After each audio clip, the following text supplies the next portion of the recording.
আমার শ্বশুর বাড়িতে আসছি, আমার শ্বশুর আমাকে দেখে কি করে, তাদের মেন গেটে তালা মারে, ওনারা চলে যায়। আমি তখন বললাম যে আমি এখানেই থাকবো। তো তালা খোলার চেষ্টা করি, তো তালা এক প্রকারে ভাঙেই আমাকে এখানে সবাই ঢুকাই দেয় আমার শ্বশুর বাড়িতে। আমি আমার শ্বশুর বাড়িতে থাকতে থাকি। আমার মা আছে, আমরা দুই বোন। যখন আমার 3 বছর বয়স, আমার বাবা তখন মারা গেছে। তো সেখান থেকে হয় কি, ওই ছোট বয়স থেকে সংসারের হাল ধরতে হয়। ঢাকায় চলে আসা হয়, ঢাকায় আসার পরে চাকরি করা হয়। চাকরি করে করে ফ্যামিলিকে সাপোর্ট দেই। তারপরে এলোমেলো জীবনটা একটু গুছাই নেওয়ার চেষ্টা করি। তো সেখান থেকে আমি বলি যে আমি নিজে একটা কিছু করব। তো আমি কিছু টাকা জমানোর পরে আমি সেটা দিয়ে তারপরে একটা বিজনেস শুরু করি। এই বিজনেস শুরু করার পরে ভালোই দিন যাচ্ছিল। এর ভিতরে ফেসবুকে আমার একটা ছেলের সাথে আমার পরিচয় হয়। ওই পরিচয় থেকে সে আমার সাথে কথা বলে, আমি তার সাথে কথা বলি, একটা ফ্রেন্ডশিপের মতো হয়। এক পর্যায়ে রিলেশনে যাই। সে আমার অতীত, বর্তমান, ভবিষ্যৎ সবকিছু জানে শুনে আমার সাথে কিন্তু রিলেশনে জড়ায়। রিলেশন যাওয়ার পরে সে ঢাকা যাইতো আমার সাথে শুধু দেখা করার জন্য। পরে এক পর্যায়ে আমরা বিয়ের কথা যখন, দেখেন বিয়ের কথাটা কিন্তু যেই বলুক না কেন যে এমনিতেই বিয়ের কথা হয়, কখনোই না। বিয়ে তখনই একটা ছেলে একটা মেয়েকে করতে চায় তখন সে আর কি কাছে পাইতে চায়। আমার কথা ছিল যে যখন ও আমাকে বেশি ভালোবাসে বা সে আমাকে কাছে পাইতে চায়, তখন আমি বলছি যদি হয় তাহলে আমরা বিয়ে করব। তো ও রাজি হয় যে হ্যাঁ আমি বিয়ে করব, তাহলে বিয়ে করলে আমি তোমাকে ঢাকায় রাখবো না, তুমি রাজি কিনা। আমি বলছি হ্যাঁ। ওরা, ও বাপের একটা ছেলে, সে আমাকে একবারে বিয়ে করে বাড়িতে নিয়ে আসবে। আমার বিজনেসটা অফ করে দিতে হবে এবং কি পুরোটাই আর কি গুছাই নিয়ে আসতে হবে। আমি তার ফ্যামিলিকে জানাতে চাইছিলাম, কিন্তু আমার ফ্যামিলিকেও আমি জানাতে চাইছিলাম। সে আমার কাছ থেকে সময় নেয় যে তুমি এখন জানায়ও না, আমি গুছাই নিব, যেহেতু আমি বাবার একটাই ছেলে। এইটা যদি এখন হুট করে জানাই বা বাবার ডিসিশন নিতে চাই, তোমাকে আমার বাবা কোনোদিনও বিয়ে করতে দিবে না। আর আমিও তোমাকে ছাড়া থাকতে পারবো না। সে আমাকে বলল একবার বিয়ে করলে বাবা মা মেনে নিবে, মেনে না নিয়ে যাবে কোথায়, এরকম। আমি ওর কথা মতোই আমি আমার বিজনেসটা আর কি একবারে লসে সেল করে দিই। ছেড়ে দিয়ে যতটুকু আমার অ্যামাউন্ট আমার হাতে আসে, ওর হাতে দিই 6 লাখ টাকা, এবং কি আর যে টুকটাক আমার কাছে ছিল 1,50,60,000 টাকা, সেই অ্যামাউন্ট দিয়ে আমাদের যে কাজী কোর্ট ম্যারেজের কাজে টাকা খরচ হয়, ওই টাকাটা দিয়েই আমরা কিন্তু বিয়ে করি দুজনে। বিয়ে করার পরে বলে যে আপাতত আমি কিছুদিন ঢাকায় জব করব। আমি তোমাকে ছাড়া থাকতে পারবো না, আমি ঢাকায় জব করব, ওখানে থাকবো, পরে আস্তে আস্তে বাবা আমাকে বুঝায় তারপর তোমাকে বাড়িতে নিয়ে আসবো। এক পর্যায়ে হয় কি ভাইয়া, যখন আমরা একসাথে থাকা শুরু করলাম, তো সেখানে দেখি তার অন্য মেয়েদের সাথে রিলেশন। একটা মেয়ের সাথে তার 8 বছরের রিলেশন, সেটাও আমি জানতে পারি, এবং কি আমার সামনে কল দিয়ে কথা বলে। তো সেটা নিয়ে অনেক ঝামেলা আমাদের ভিতরে তৈরি হয়ে যায়। আমি যখন বলতে যাই বা বাধা দিতে যাই, প্রশ্ন করি, সেখান থেকে সে আমাকে মারধর করা শুরু করে। তারপরে বলে তোর মতো মেয়েকে কি আমি এমনি বিয়ে করছি, তোর কি আছে, এইরকম অনেক গালিগালাজ, খারাপ ভাষায় গালি দেয়। এবং কি তাকে যে অ্যামাউন্টটা দিছি সেটাতে তার হয় নাই। সে মনে করছে যে আমি মনে হয় আমার বিজনেসটা অনেক ভালো দামে সেল করছি, তাকে আমি অল্প কিছু অ্যামাউন্ট দিয়েছি, আমার কাছে আরো আছে। সে আমার কাছে টাকার জন্য আর কি চাপ দেয় যে আমার কাছে যে টাকাটা আছে সে টাকা যেন দিয়ে দেয়, কিন্তু আমার কাছে কোনো টাকা ছিল না। আমার কাছে আর কোনো টাকা ছিল না, যেটা আমার কাছে আর কি ছিল সেটা আমি তাকে দিয়ে দিছি। দিয়ে দেওয়ার পরেও তার লোভ যায় না। এর 15 দিনের মাথায় আবার সেম ঘটনা, তাকে নিয়ে আবার একটা ঝামেলা লাগে। ঝামেলা লাগার পরে এক পর্যায়ে সে আমাকে ওই দিন প্রচন্ড পরিমাণে মারে। পরে আমি এক পর্যায়ে তার বাবাকে ফোন দিই। ফোন দিয়ে বলি যে আপনার ছেলে যে বিয়ে করছে আপনি কি সেটা জানেন? আমি সবটা বলছি, আপনারা আসেন। তো সেখান থেকে তারা রওনা দেয়, এবং কি আমি 999-ও ফোন দেই। 999-এ ফোন দেওয়ার পরে পুলিশ আসে, যে আমার শ্বশুর শাশুড়ি, আমার বোন আসে, বোনের হাজবেন্ড আসে। আসার পরে বিচার সালিশের পরে এক পর্যায়ে আমার শ্বশুর আমাকে তাদের বাড়িতে নিয়ে আসতে চায়। ওখানে পুলিশও ছিল। তো ওনাদের সামনে ওনারা 100 টাকা দামের স্ট্যাম্পের মধ্যে লিখিত দিয়ে নিয়ে আসে আমার শ্বশুর, যে আমি আমার ছেলের বউকে আমার বাড়িতে নিজ দায়িত্বে নিয়ে যাচ্ছি। সব মীমাংসা হওয়ার পরে আমাকে তারা তাদের বাড়িতে নিয়ে আসে। আনার পরে আমার হাজবেন্ড এবং আমি এখানে 3 দিন থাকি। 3 দিন ওনারা ভালোই ছিল। পরে আমার শ্বশুর বলে আমি আমার ছেলেকে ঢাকায় পাঠাবো, তুমি এখানেই থাকবা, তুমি আমাদের বাড়িতেই থাকবা, আমার ছেলে ঢাকায় থাকবে।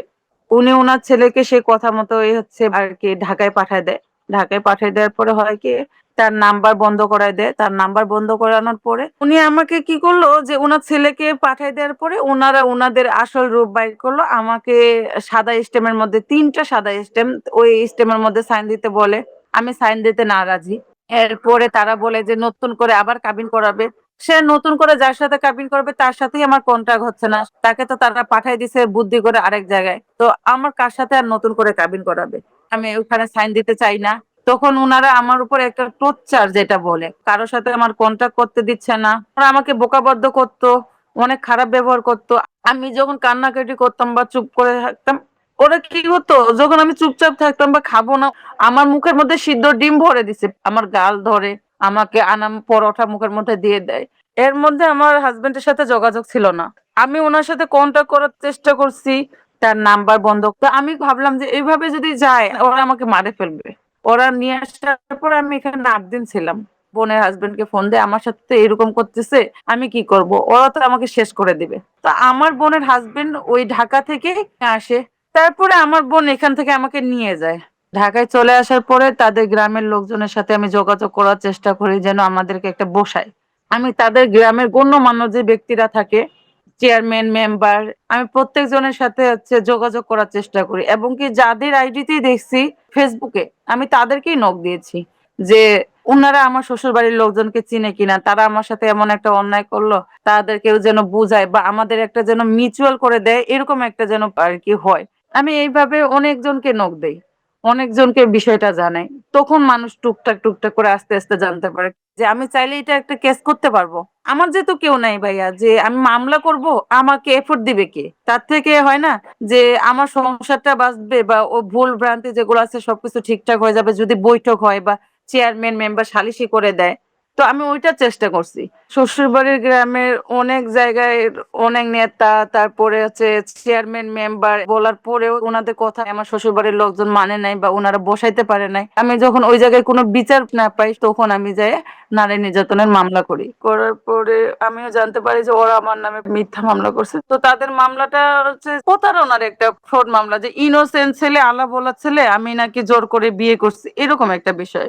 কিন্তু উনারা যে মামলাটা করছে সেই মামলাটার কোনো ভিত্তি নাই ভাইয়া। যেদিন আমাদের বিয়ে হয় আমরা হাসি খুশি এবং আমাদের বিয়ের ভিডিও আছে, ওই দিন আমরা বিয়েতে অনেক ভিডিও নিজেরা নিজেরা করি, সেই ভিডিও সেই ডকুমেন্ট সবকিছুই আছে। আমি মামলা করছি নারী নির্যাতন যৌতুক মামলা করার পরে দেখি যে তারা হাইকোর্ট থেকে জামিন নিয়ে আসছে। তো হাইকোর্ট থেকে যে জামিনটা নিচ্ছে ওখানে লেখা আছে আমাকে যে অত্যাচার গুলো করছে সেগুলো আর করবে না, এরকম। তখন আমি চিন্তা করছি যে আমার যদি ভালো হয় মন্দ হয় বা আমাকে যা মন তা করে ওদের বাড়িতেই করবে, আমি আর এইভাবে থাকতে পারতেছি না। আর যেহেতু আমি তো হাত খালি, আমি হাত শূন্য, আর আমার টাকা না থাকলে তো আমাকে রাস্তায় নামতে হবে, আমার তখন অবস্থা কি হবে? কিসের মামলা কিসের কি এগুলো চলতেছে আর ওরা ওদের মতো জামিনে আসতেছে, ওরা ওদের মতো সুখে আছে, কিন্তু আমি মাঝখান দিয়ে শেষ হয়ে যাচ্ছি। পরে আমি ডিসিশন নেই যে আমি আমার শ্বশুর বাড়িতেই আসবো। আমি তখন আমার শ্বশুর বাড়িতে আসছি, আমার শ্বশুরা আমাকে দেখে কি করে তাদের মেন গেটে তালা মারে, ওনারা চলে যায়। তো এরপরে আমি কান্নাকাটি করি যে আমি যাব কোথায়, এখন কি থেকে কি করব। সেখানে অনেক মানুষজন জড়ো হয়, সবাই দেখে, বিষয়টা দেখার পরে হয়ে গিয়ে তো বললো ও আজকে রাত্রে কোনো রকম এখানে থাকুক, কালকে আমার শ্বশুর বাড়ির লোকজনের সাথে কথাবার্তা বলে ওরা একটা বসার ব্যবস্থা করবে। তখন আমাকে এক আপুর বাসায় রাখলো ওই গ্রামের লোকজনে। সেইভাবে আমি ওই দিন ওই রাতটা থাকলাম। থাকার পরে তারপরের দিন বসার কথা ছিল, ওদের সবাই আসার কথা ছিল ভাইয়া, কিন্তু কেউ আর আসে নাই। তো ওনাদের কথা কেউ যদি না আসে তাহলে আমরা বসবো কোথা থেকে? তো বসতে আর পারলো না। এরকম করতে করতে আবার সন্ধ্যা হয়ে যায়। আমি এখন একটা মানুষ কোথায় যাব? আমি তখন বললাম যে আমি এখানেই থাকবো। কান্নাকাটি করতেছিলাম, সবাই দেখছে। তখন আমি যখন অনেক কান্নাকাটি করি তখন এলাকাবাসী এখানে অনেকজন ছিল, রাত্রবেলা, তখন আমি কাউকে চিনতামও না জানতামও না। তো তালা খোলার চেষ্টা করি, তো তালা এক প্রকারে ভাঙেই আমাকে এখানে সবাই ঢুকাই দেয় আমার শ্বশুর বাড়িতে। আমি আমার শ্বশুর বাড়িতে থাকতে থাকি। ওই রাতটা আমি আমার শ্বশুর বাড়িতেই ছিলাম। তারপরের দিনে আমার শ্বশুর চলে আসে। শ্বশুর বলে যে সমঝোতা পত্র, আমি আমার ছেলের বউ যেহেতু বাড়িতে ঢুকেই গেছে, আমি আমার ছেলের বউকে বাড়িতেই রাখবো এবং কি আমার বাড়িতে থাকবে, আমার বউ, আমার মেয়ে, আমার ছেলে সবাই আসবে, কিন্তু এটা একটা চুক্তিপত্র হইতে হবে। তো ওনাদের কথা মতো ওনারা একটা চুক্তিপত্র বানায় যে আমি যে মামলাটা আছে সেই মামলাটা আমি যদি তুলে নেই, তুলে নিলে তারা সপরিবারে বাড়িতে চলে আসবে। এরপরে আমি কিন্তু সাইন দেই। সমঝোতা পত্রে। সেই সমঝোতাটা আমার দ্বারা করানোর পরে আমাকে নিয়ে কোর্টে যায়। আমাকে মামলাও তুলে নেওয়ার জন্য হচ্ছে আরকি নথি দিয়ে দেয় যে মামলা তুলে নিছে। এরপরে আমার শ্বশুর আমাকে বলল, "তুমি বাড়ি যাও। আমি আমার শাশুড়ি ননদ এদেরকে নিয়ে বাড়িতে আসতেছি আরকি।" এরপরে আমাকে বাসায় পাঠায় দেয় আরকি আমার শ্বশুর বাড়িতে, যে আমি যেন আমার শ্বশুর বাড়িতে আসি। আমার শ্বশুর বলছে আমার শাশুড়ি ননদকে নিয়ে তারপরে তারা বাড়িতে আসবে। তারপর থেকে তারা আর বাড়িতে আসে না। এই যে এখন পর্যন্ত প্রায় ২ মাসের কাছাকাছি আমি আমার শ্বশুরবাড়িতেই আছি। এখন পর্যন্ত তারা আমার শ্বশুরবাড়িতে আরকি আমার শ্বশুর-শাশুড়ি, আমার হাসব্যান্ড আসে নাই। আসার কথা বলে তারা আসে না। তারা আমাকে এই বাড়ি থেকে বাইরে হয়ে চলে যাইতে বলে। এখন যেহেতু তালা খুলে এই বাসায় ঢুকছি, আমি চাইলে তো আর একাই চলে যাইতে পারবো না। তারা এখন উল্টা আরকি ভয় দেখায় যে আমাদের ঘরে এতগুলা টাকা ছিল, এতগুলা স্বর্ণ অলংকার ছিল। তুই তালা আরকি খুলে ঢুকছো কিভাবে? আরকি অনেক ভয় ভীতি দেখায়। তা আমি চাইলেও কিন্তু এই বাসা থেকে আর যাইতে পারি না। আমি এখনো এই বাসাতেই আছি। আমি যেন একাই নিজে থেকে চলে যাই। তারা এই বাসার যে কারেন্টের মিটার, সে মিটারটা কাঠে নিয়ে চলে যায়। কারেন্ট নাই, এই বাসায় পানি নাই, এই বাসায় খাওয়ার ব্যবস্থা নাই। আমি ২ মাস ধরে এরকম করেই চলতেছি। আমাকে হয়তোবা বাহিরের আশেপাশের লোকজন কিছু খাওয়াইলে বা একবেলা যদি খাওয়ায়, তাদেরকেও তারা ফোন দিয়ে হুমকি দিয়ে দেয়। তাদের কানে চলে যায় যে আমাকে অমুক বাড়ির লোকজন আজকে দুপুরবেলা খাওয়াইছে। আমি যে চলে যাব, আমি কার মাধ্যমে যাব? আমি যাইতেও পারতেছি না, আবার আমি এখানে থাকতেও পারতেছি না। এরা আমার সাথে এইভাবে করতেছে। আমি কোথায় যাব, কি করব, কোনো কিছু বুঝে উঠতে পারি না। তাই আমি থানায় এই বিষয়টা জানাই। থানার লোকজন আমাকে সহযোগিতা করার চেষ্টা করে। করার পরে তারা আমার শ্বশুরবাড়ির লোকজনের সাথে কথা বলার চেষ্টা করে। কিন্তু থানার লোকদেরকে আমার শ্বশুরবাড়ির লোকজন আরকি কোনো সহযোগিতাই করতেছে না বা তাদের কথাও শুনতেছে না। তারা থানার আরকি পুলিশজন কারো কথাই শুনে না। ওরা পলাতক। আবার আমি যে এখান থেকে যাবো, আমি কোন ব্যবস্থা নিয়ে যাবো? যদি আমি নিজে থেকে চলে যাই তাহলে তারা আমাকে চুরি বা ডাকাতির মামলা এইসব মামলা দিয়ে দিবে, যে ঘর লুটপাট। আমাকে যে আবার আক্রমণ করবে, আমি এটা ঠেকাবো কিভাবে? আমাকে এফোর্ট দেওয়ার মতো তো কেউ নাই। আমার তো বাবা নাই, আমার তো ভাই নাই। এই মামলার মোকদ্দমার ভয়ে কিন্তু আমি এখান থেকে বাইর হইতে পারতেছি না। আর খায়ে না খায়ে আমার এই জায়গায় থাকতে হচ্ছে। আমি নেই নাই বলতে, যাই নাই বলতে এমন কোনো জায়গা নাই যে আমি যাই নাই। আমি এখন এটা খুব ভালো করে বোঝা যায় যে একটা মেয়ে সুইসাইড করে কি কারণে। শেষমেশ আমরা যে জায়গাগুলোকে সম্মান করি, যে জায়গাগুলো থেকে হেল্প পাওয়ার আশা করি, সেই জায়গাগুলো যখন বন্ধ হয়ে যায়, তখন একটা মানুষের বাঁচে থাকা, মরে যাওয়া সব এক সমানই হয়ে যায়। ঠিক আমার সাথে এখন সেটাই ঘটতেছে। আমি বাঁচতে চাচ্ছি। আমি এখান থেকে মুক্তি চাচ্ছি। তারা আমাকে রাখবে না। তারা যদি নাই রাখে, তাদের বাড়িতে তারা ফেরত আসুক, তাদের ঘর-বাড়ি তারা বুঝাই না। আমি এখান থেকে বাইর হয়ে যাই। আমার জীবনটা শেষ হয়ে যাচ্ছে ভাই। আমি একবারে শেষ হয়ে যাবো। ওরা যদি না বোঝায় না, আমি এখান থেকে লড়তে পারতেছি না। আর আমি এখান থেকে লড়বো, ওরা আসুক। ওরা যদি না রাখতে চায়, আমি জোর করে থাকতে চাই না। আমার একটা কথা, আমার সংসার বাঁচানোর, সংসার করার ইচ্ছা ছিল। যতটুকু চেষ্টা করার আমি করছি। এখন আমার সংসার যদি আমার কপালে না ঠেকে, এটা আমার নসিব। আমি মানে নেবো যে আমার কপালে কোনো সংসার নাই। কিন্তু তারা আসুক। ভাই, আমি বলি যে আমার শ্বশুর, শাশুড়ি, ননদ এবং আমার হাসব্যান্ড, আপনারা যদি এই ভিডিওটা দেখে থাকেন তাহলে আপনাদের কাছে আমার একটাই রিকোয়েস্ট, আপনারা যেটা চাচ্ছেন সেটাই হবে। আপনারা যদি আমাকে না রাখতে চান, কোনো সমস্যা নেই। আমি চলে যাব। আমি আপনাদের আর কি কোনো নাকচ করব না, কোনো কিছুই করব না। বাট এরকম শাস্তি দিয়েন না। আমার শ্বশুরের একটা মেয়ে আছে। একটা মেয়ে থাকা সত্ত্বেও আরেকটা মেয়ের সাথে এরকম অন্যায় কিভাবে করতে পারে ভাই? আমি এটা বুঝে উঠতে পারি না। মনে করেন সব দোষ আমার। পৃথিবীর সবথেকে খারাপ মানুষ আমি।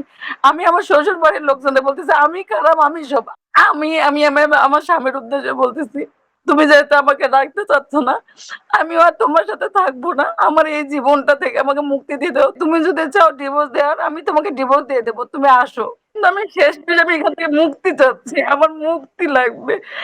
আমার ভাই বিশ্বাস করেন, এই যে আমি রাতে কিন্তু খাই নাই, এখনো কিন্তু খাই নাই। আমি এখন পর্যন্ত না আমার এরকম করে করতে হতে কিন্তু দুপুর পর্যন্ত না খাওয়া হয়ে যাবে। আমি আর কত এরকম করে না খেয়ে থাকবো?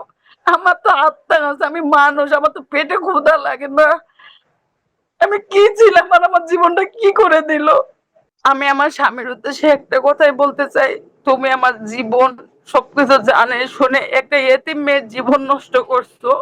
তুমি আমার একটা হচ্ছে প্রতিষ্ঠান নষ্ট করছো, বিজনেস, সেটা নষ্ট করছো। আমার জীবনে আর কি নষ্ট হওয়ার কোনো কিছুই নাই। আমাকে কলঙ্কিত বানাইছো, কলঙ্কের দাগ লাগাই দিছো, খারাপ বানাইছো, যা করছো।